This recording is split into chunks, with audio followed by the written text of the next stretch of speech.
Hello, guys. I'm Lisa, And I'm Natasha. and we were wondering. Are you free for coffee? Welcome, welcome. Hello, guys. Listen, guys, do you have a favorite rom-com? Everyone does. I love rom-coms. That's my jam. I I love them too. really love rom-coms. And there's nothing better than a good one. I used to love horror movies, and I don't know why or what. And it's not even about fear. It's just maybe it's like the feel goodness of rom coms. They have become my thing. Like I love them. The whole like Hallmark movies in July. I'm here for this. And now I'm going to be honest. Hallmark movies don't do it for me. I like Sometimes I'll have them on my dad loves them, y'all. Really? Loves Hallmark. Like he will have it on just all day That's watching hilarious. it. But they're just a little too sweet. I need a little edge or just a little something, some conflict, which they're not. But they have their place. You need some plot. Those are just the feel goods. I don't have to think about anything. Yeah, while you're baking cookies. Yes. And you put them on, and yes. that we love. And considering they own a bakery, they have their place. But I do love rom-coms. And let's see, my favorites. I love The Holiday. The Holiday? No, The Holiday. Oh, The Holiday. With Kate Winslet. Yes. That's like my fave. Okay. Really, her house. I think I love it because her house is the cutest stinking thing, isn't it? So let me tell you, that is the rom-com that run me over. It's funny you should say that. Before that, like I told you, like horror movies, action, sci-fi, I was like, ugh, rom-com, no thanks. I don't want to watch a chick flick.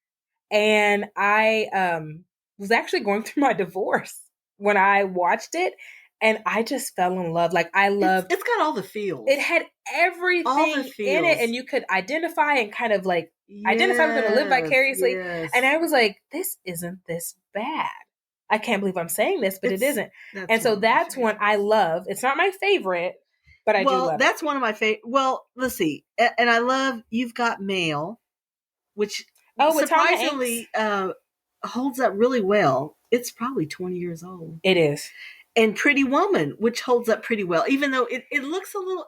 Is Pretty Woman a rom-com?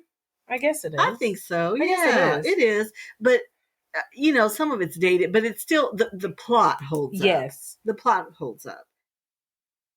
So mine is a newer one.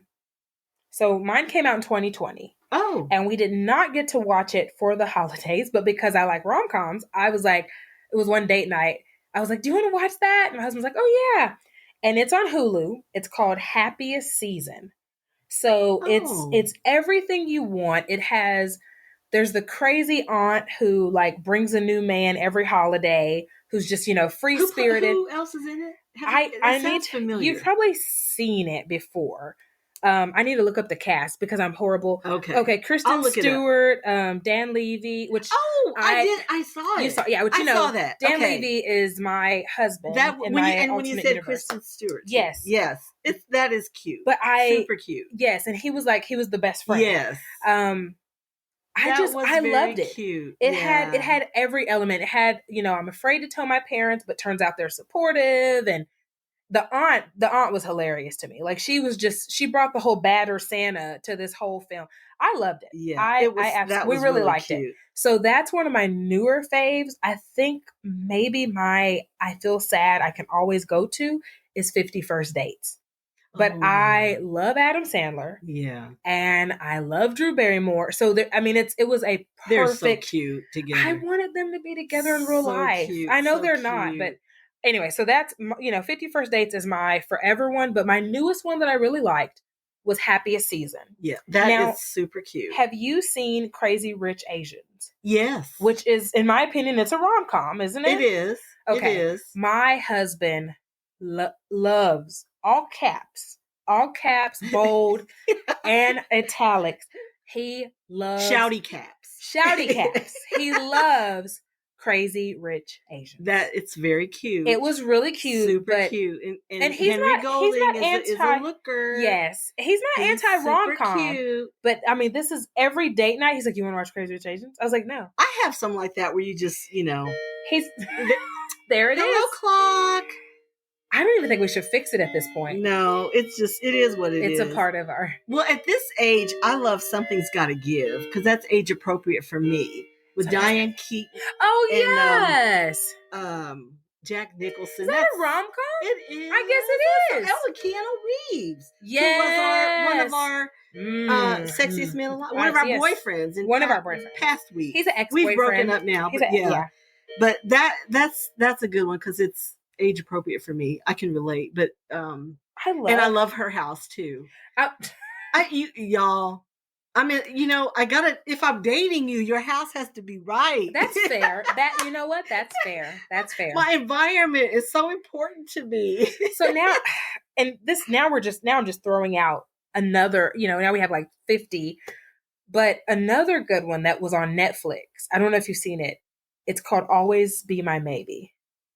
Be my maybe. Yes, I did. Or Always Be Your Maybe. Yes, I don't know if it's my maybe or your maybe. I did. That one was a slow burn for me. It was. It took me a minute because we're all like, "Come on now, get in it." Yeah, but I love Ali Wong. Cute, she's hilarious. Yeah, and it was cute. Her stand up when she was pregnant was just the most relatable thing I've ever heard in my life. So, and I love him.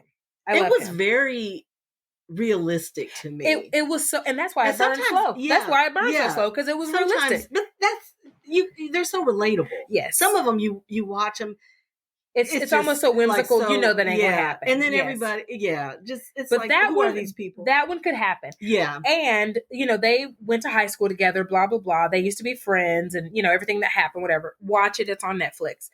But my husband and I went to high school together, and our reunion was like just this really unlikely thing. So I think I could relate to where like that seemed very real to me. Yeah, I was like, oh, I could totally see how this would happen. So that one I really liked. Oh, the other day I watched No Strings Attached. Okay, which is Ashton Kutcher. Okay, he's got to be my boyfriend. He's so cute. Young enough to be my son. See, y'all, I can't do it when they're real young like that. Young. I don't even think of them that way. But he is so dang cute. He was married to Demi Moore. Yeah, but that didn't. You see how that ended? But he and Natalie Portman were so cute together, and the story is adorable. And he is just like his character. Yeah, is so adorable. So that was it's been out a minute, but it was on something and I watched it and it was so cute. Yeah, I did like that one. So, is there a book or a piece of literature that you found to be life-changing other than the Bible or, whatever your other religious book is? Okay. So this is just a book. I do have one. What's yours? I'm going to look up my author. Mine is Simple Abundance, which has been out. Let's see. It was published in 1995, so it's as old as Kennedy. Okay. But it's by Sarah Bond Bronick, is how you pronounce her name. And it's kind of like a devotional if you're not familiar with it. So, every day it's dated. Okay. And every day you read the little thing. But she was the one that really,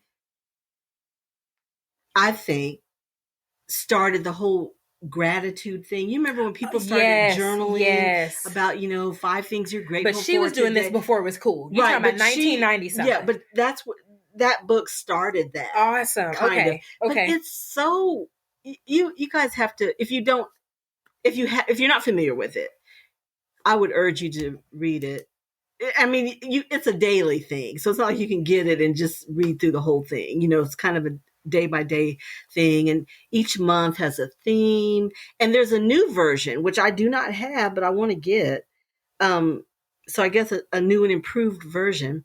But it's kind of the gratitude thing. And then the whole thing of Simple Abundance is all you have is all you need. So, and especially in Western cultures, we get so wrapped up in the next thing and more. Yes. And, that is is an insatiable Yes, monster. that's right. Like if you get that going, you just can't ever get off that treadmill. Yeah.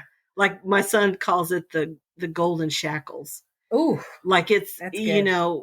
Yeah, because there will never be enough. There's always going to be something always new. more, and we're always growing, and you do want to be growing, Right. and sometimes that does translate to more, but you have to kind of keep it in check. You do. And that's what this book And the gratitude, does. yeah. And being grateful, And it being matters present, in your life. being present and, Yes. and grateful for what you have right That's now. a good read, it's Lisa. so good, y'all. I'm going to be So sure we'll add that today on our Instagram. If you go up and you click the link in our bio, a lot of the stuff we're talking about, that's where you're going to find it. Yeah. And so the new and improved, I'm going to check that new and improved out. And when I do, I'll report back to you. Okay, good. But I'm sure you could get it, the older one. Probably at half price books for probably a little nothing, but it's so good. I would encourage you, and especially if you have littles, because she was kind of in that season. She had a young daughter at home, and so she was working to stay present, to just be grateful. It was so relatable to me in that season. And even now, because I picked it up. I used to read it like every year, and I kind of got out of the habit. But this year, I picked it up again with the pandemic. I think I started last year with it, and it was relatable again. It's just like whatever season you're in, there's something you can glean from it. I had someone tell me once that the best books are the ones that you can pick up, and no matter what season you're in, and it's still relatable. Yes, and it is. Yeah, this one is. So it is for women. It is a woman, and she is addressing women. Okay, but gratitude is gender neutral. It is. So that part would. But a lot of the topics and subject matter, she is really talking to women. But I would urge you. Okay, I would. So mine is also a female author. And she is also speaking to women. And when I get into the topic, you'll understand more so why. But a lot of men have read this book, and it worked for them too. And my husband started reading it. So it's not women specific, although it sounds like it. And it is Barbara Stanny is the author. And the name of the book is Secrets of Six-Figure Women. Okay. And while this book kind of sounds like a self-help money to do, it is not. Oh, it is, but it isn't. It really isn't. This book peels back the layers on why you value yourself at the level in which you do. That was my takeaway from it. I can see how that could be helpful. Yes, that was my takeaway from it. My takeaway from it was, do you value yourself? And why do you devalue yourself in certain situations? And so it really was more so a puff your chest out, shoulders back, now walk. It was very much so that. And but women have a problem with that. Yes, they do. So I could see. I know there's some men that do. There are some, but for the most part, it's women. That's a and so issue. This book goes through women who were homemakers, women who were homeless, women who were school teachers, who have all become six-figure earners or more, and they talk about what changed in their life, what made them change, how did you do this? And so, my husband and I, we're entrepreneurs, and there's always going to be someone that does what you do. I don't care what you do. I don't care. Nothing's new under the sun. Nothing's new under the sun. Yeah. I don't care how good you are. And in our field, because we do desserts primarily, we have 4 businesses, but that's our big thing is our bakery. There's always going to be someone who says, "Oh, I'll do that cake for cheaper." And it's like, I really had to learn to deal with it. It was very difficult for me. I always wanted to go lower and lower and lower and lower. And then you're paying someone to take a cake. You've put in these hours and you've built stuff and you're literally paying them to take a cake. Mm-hmm. And then we started to notice this correlation between bad reviews and people who haggle or don't want to pay you. And so it's all a learning lesson. And we've been in business 8 or 9 years this August. So it's been a great run and we've learned a lot. And this book, the person that recommended it, I was like, I don't work in corporate. Like, what's that going to do? And they're like, no, trust me. It's more about yourself. And so the title, it's true. It is The Secrets of Six-Figure Women. That's what it's about. But the title kind of sounds like a get money, self-help, and that's not what it is. But it was life-changing. It made me I check myself every time. I think, oh, well, maybe there's a little voice that's like, why? Yeah. Why are you doing that? You're worth it. Yes, you're worthy. Yeah. And there's a lot about gratitude. So when our books actually kind of have a little overlap, because there's a lot about gratitude and how changing your perspective changes your output. And those stories about women, because like I said, each month is a different topic, and there's, each day, but she does have stories about women. Just the research had to be incredible, because I mean, she just goes all over, but it's so encouraging. Yes. And you hear about women and what happened to them and how they coped with this and overcame this. And it's just, it's really incredible. I would love something where it's daily. I get in my little read. Obviously she had her clients in mind. These are mothers. I can't sit down and read chapter after chapter. Let me get this in, and then I'm uplifted and I go. So it's great. But that would be mine that I felt like was life-changing. They really do. When you find something like that, it just lands at the right place, at the right time. And it's just something you needed, and it really does change you. That whole gratitude thing, it does get you off that hamster wheel. Yeah, I could see that. And you just just let me be grateful. I have healthy children. I have my health. All the things that you just kind of pass over. You look at them as mundane. Right. Or as given. As you're in your quest for seeking material things. So it's very pertinent. That's good. To everybody. I think I'm probably going to read the new one too. I'll go ahead and order it as well. That way we can kind of check in and say how we feel about it. Okay, guys. We want to talk a little bit about cancel culture. And the question we're asking you is, can we hold people accountable but still allow them the grace and space to grow? Can you? I believe you can. Yes, now, I agree. I don't think at my age, often. I'm 62, so I have lived a minute, and you learn some things then in those years, and we all make mistakes, and do stupid stuff, and hopefully you do it when you're younger and outgrow it, but sometimes not. Sometimes we don't, though. Sometimes not. But I do know this. When you make a mistake or do something, you can't take it back. I mean, it is what it is. It's out and you did it. If you are truly repentant and you apologize and you make it right to the people or person that you offended, that you hurt, that's all you can do. That's right. That is all you can do. You can't, there's not a rewind button. God knows I would be hitting it all the time. Yeah. There's just nothing else you can do. So my thing is, I do think they should be held accountable. And for me, holding someone accountable is calling them out. Right. Which is what we as a society have been doing. Somebody says a racial slur, they you call them out. Act inappropriately, whatever that is, you call them out. And once they've apologized, I mean, that's really all that can happen. Yeah. Now where you go from that is, let's see how they act now, if we can determine it was sincere. Yes. Now that's something that I think you kind of have to gauge. If they keep doing the same thing sometimes again, you just like, I'm sorry, and it doesn't mean anything. You haven't changed. So, that needs to be kept an eye out. But I am advocating just showing people grace. Because gosh, we've all been there. Yeah. And I feel so badly for people once they've done it. I feel bad that they did it. I do. And especially racial things as African American women, I mean, that affects us. Yes, often. That's hurtful. Oftentimes. But sometimes in the situation, like Paula Deen, when that came, out. She had said some racial things and whatever.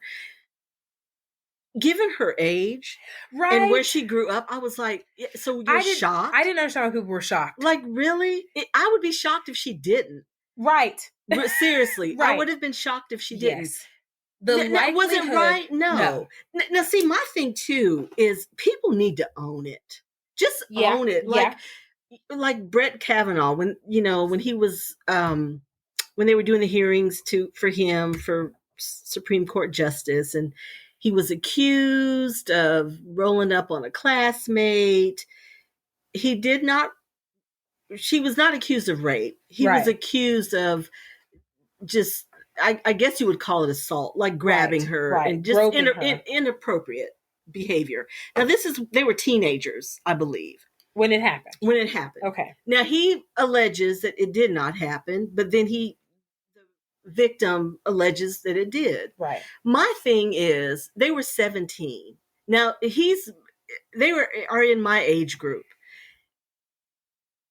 Back then, it happened. That's what happened. Yes. Okay, I'm just going to be straight up. That is what happened. And when you went to tell, no one cared. We didn't have Mothers Against Drunk Driving, so we'd have a keg and people get drunk, and that would happen. Now, if he had come out and said, "Listen, I was 17. I got drunk and I put my hands where they had no business being. Yeah, I'm so sorry. I'm not that person." Because I'm sure he's not. Who is? You're not the same person you were when you were 17. Right. I'm not the same person I was at 17. I could have dealt with that. Yeah. I would have been like, okay. A lot of times, I think the victim could have dealt with that. It's the cover up. It's the lies. It is like, I didn't, and how dare you? And now you're making this person out to be a liar. And he got so belligerent too with it. So that's my thing. When stuff like that comes out, I think people just need to freaking own it. Yeah. Just own it. I did it. I'm so sorry. And this is what was going on then. I am not that person. A lot has happened to me since then. And I personally can live with that. Right. I'm much more. I know that everyone cannot. I can show you grace in that. Because what none of us have is this magic mirror or time machine or a DeLorean where we can go back in time. Right. So if you own it, that's one huge thing. That's a level of honesty. That's a level of maturity, of growth. And it's relatable. It is. It's relatable because none of us, if you're past 16, you're not 16 anymore. Yes. And you are way different. Yes. And you have life experiences. Done something, said something. You're just young and dumb. Yes. Now just come on. You're young and dumb. Yes. And if you can just own that, I think we could move on more.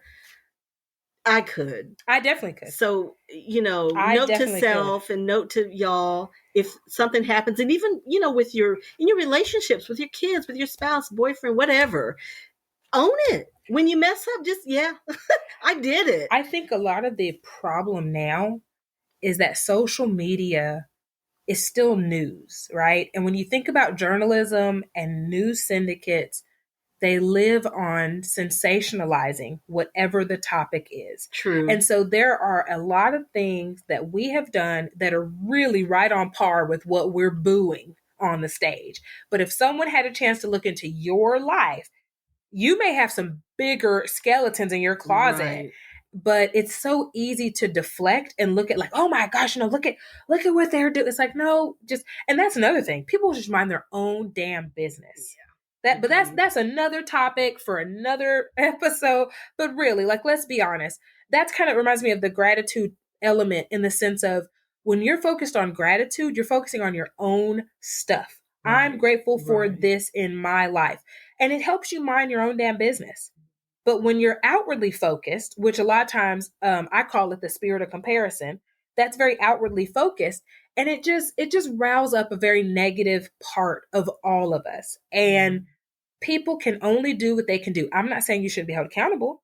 I'm not saying that you shouldn't be punished depending on what it is. But then once the punishment's done, it's done. I think one of the biggest examples that I didn't agree with how it went down. So a little backstory on me. I am an animal lover, but I am not a pet owner. And that just is my own personal choice. I'm an animal lover, so I don't eat animals. She's got littles. She's I got do have pets. littles. I have pets. I do. Very active, very destructive little cutesy pets that happen to be humans. And so my love for animals is expressed in me not wanting them slaughtered. That's my own personal thing. Everyone in my family outside of our household eats meat. I don't judge them. That's fine. But that's my thing. So when Michael Vick happened, everybody, knowing my stance, was like, what do you think about Michael Vick? It's like, I think he is a black male who was raised in an area where dog fighting happens. That's what I think. I don't think it's okay. It's a cultural. It is a cultural thing. And so he did what people do. When people get money, they become more of who they are. I dated a guy, he passed away to be 3 years ago next month. And we were friends to the end.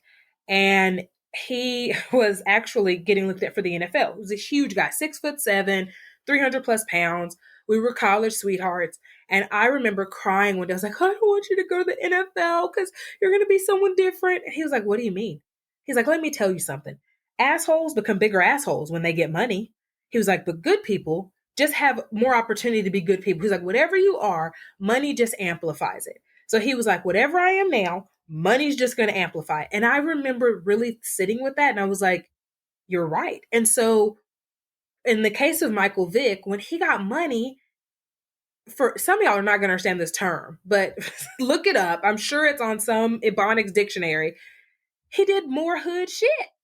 That's what it was. He was a dude from the hood. So when you gave someone from the hood money, big money, when you think about his socioeconomic status prior to, he just did hood shit. That's all it was. Yeah. So if you used to get paid and you bought 2 scratch offs, then when you have more money, you're going to go buy 40 scratch offs, right? And that's just your way of life. But I felt like he was deeply remorseful. I felt like he was really sorry for what he did, and they never let him live it down. He's never lived it down. And I think it speaks to the world we live in, our society's need to like harp on stuff whenever it's something we disagree with. But if it's something that we do, we have a tendency to kind of like. Well, do you think too? I think sometimes it's successful people, because something about that, others like to see them fall. Yes. Yes, they're absolutely on a pedestal and you just absolutely. want it's just it almost brings them down a notch. Yeah. Which isn't good, but I do think that's what it is. I think it adds this like human element to them. Well, I think we're agreed. I think we hold people accountable. Yes. But then once they do what they can do, that's all they can do. That's all they can do. So just show them grace. And I think that comes with life experience too. Like we both said, just keep on living. Yes. Because you might be in that position one day. Yes. And I would hope where you want grace. People would show you grace. Yes, where you want grace. Allow you to be. You want to be forgiven. I know a current, I guess you call it current events. Chrissy Teigen, she just posted that on her Instagram, like how painful this whole process has been and how, this is something from before. She's already worked on herself since then. And really just, I don't want to put words in her mouth. So her thing was, I guess she had kind of been a mean girl. Yeah. Is what had happened. Yeah. She bullied some people. And I'm one of them happened to be a youth. Okay. I'm not real familiar with it, but whatever. And she's apologized and, whatever happened. And girls can be really mean. Yes. Mean girls are really mean. They really are. So I'm sure it was hurtful, whatever she did. And,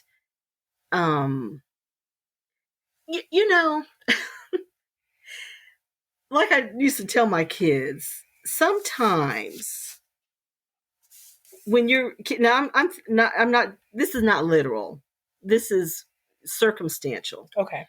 When you've done something, sometimes you just need to sit in the shitty diaper. And maybe that's where she is. Yeah. Sometimes you need to feel it. Yeah. For the change to happen.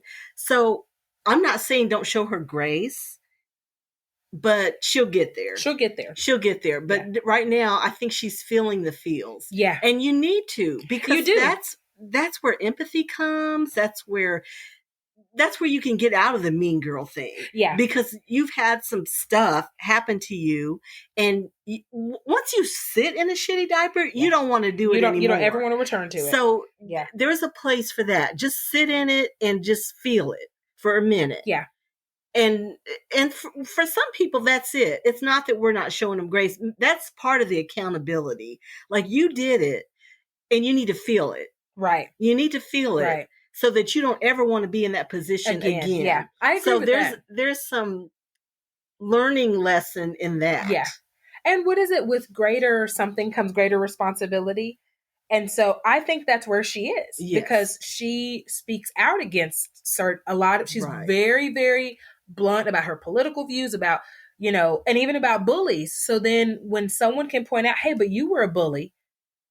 Yeah, you clean it up. You clean it up. But I bet she won't do that again. Right. I bet you she won't. Because we love you, Chrissy. I do. We're not I'm a huge fan. And we're showing you grace, but you're just feeling what you did. Yeah, the implications. And it's a good thing. It's a good thing because it won't be there forever. You will have such a greater opportunity and in the future, empathy for people, opportunity to what? Almost like minister to people. You will know where people are. Where they're and coming that's a great thing. Yes. That's a great thing. And that'll help you. Yeah, I agree with that. So you're going to come out on the other side of it. We're rooting for you. I definitely am. But this is just part of it. I believe in grace. And I believe... I do too. I think that cancel culture was perhaps created to serve a purpose. I don't believe it serves the same purpose for what it was created. I think you get into the ditch on either side. Yes. One side. Well, now we're the mean girls. Keep the car on the road. Yes. Stay out of the ditches. Yes. On one side, we just cover up everything, don't say anything, and let people, all kind of bad behavior happen. And then on the other side of the ditch, we're just, you can't make a mistake. You can't, and we're not perfect. None of us are. Mistakes are going to happen. So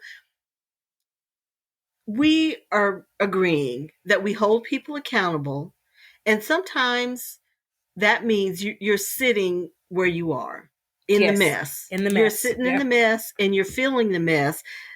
But we believe in showing you the grace for when you come out of the mess. Yes. Yep. That's what we're saying. That's definitely where I am. Yeah. Definitely. So, okay, y'all, we're ready for boyfriend time. Oh my gosh. Sexiest man alive this week. Okay. In deference to our rom-com episode, I'm picking Hugh Grant. Okay. Do y'all remember him in Notting Hill? Did you ever see? I did not watch. You didn't see it? No. Okay, put that on your list. I know. Put on your list. It's an older one, but it's held up well. Okay. But he's in other stuff. He was in Sense and Sensibility and what other? He was in Bridget Jones' Diary. He was. You're right. But okay, not the good guy. Well, yeah, but he was in it. He was in it, but he's cute. I think he's so adorably goofy cute to me. I mean, and I say that in the best, in the sweetest way. Yes. And he was in recently an HBO show where he was. I won't give it away in case you haven't seen it. It was not a rom-com. It was very serious, and he was doing bad things. Really? The Undoing. Him and Nicole Kidman. What? He's in that. I mean, he starts off, you think but okay. He's bad. So, but that aside, usually that's still your pick. He plays those, sweet, lovable, Love Actually. Yes. And, okay. That's a good one. He's just so cute. That is a good one. So cute guy. Love him. So that's my rom-com boyfriend. For this one. Yeah. This week. I'm okay. To stay in the spirit. And I love funny. We've talked about this before. I love funny guys. I'm going to go with Adam Sandler. Oh, because as a kid, I thought I was going to marry Adam Sandler one day. I really did. I thought I would marry Prince and Adam Sandler. And my mom's like, can't marry two people. And I'm like, I good spread, isn't it? It's because I would be well taken care of. I would laugh. I would be serenaded. And I was too young to know what Prince's songs really, we're talking about. Funny, funny enough, I have a burn. Now you can really faintly see it, but I had a burn on my neck from college. I was straightening my hair, right? Because that's when everyone's hair was like bone straight. And I'm listening to Prince and I'm singing in the mirror and I say the words out loud and I was like, oh, and in my guess, I burnt myself and I called, I was like, Mom, have you listened to the song? She's like, yes. Why? I'm like, did you know it says this? She was like, oh, yes. Are you just now finding that She was out? like, oh, you just listened to the words. I was like, how could you let a child? She said, you were so cute dancing to his music. And I didn't have the heart to tell you, honey, that was not what you thought it was. So yeah, that's who I thought I was going to marry. And I love funny. So I will still, Adam Sandler, he's still hilarious to me. He's so cute. He's so funny. So cute. His little IHOP incident recently was it just gave me the giggle. So he's going to be my pick. Okay. I love him too. Because he's going to keep you laughing. Yes. That's what matters. And rom-com guys, they're good guys. That's good boyfriend material this week. Yes, y'all. That's good. So pick a rom-com guy for your this week boyfriend. And then next week you'll have someone new. Someone new. Well, guys, thank you for joining us. As always, please follow us on Instagram at Are You Free for Coffee. You'll get to see our smiling faces as well as links for everything that we talk about on the show. And until next time, stay chill. Thanks.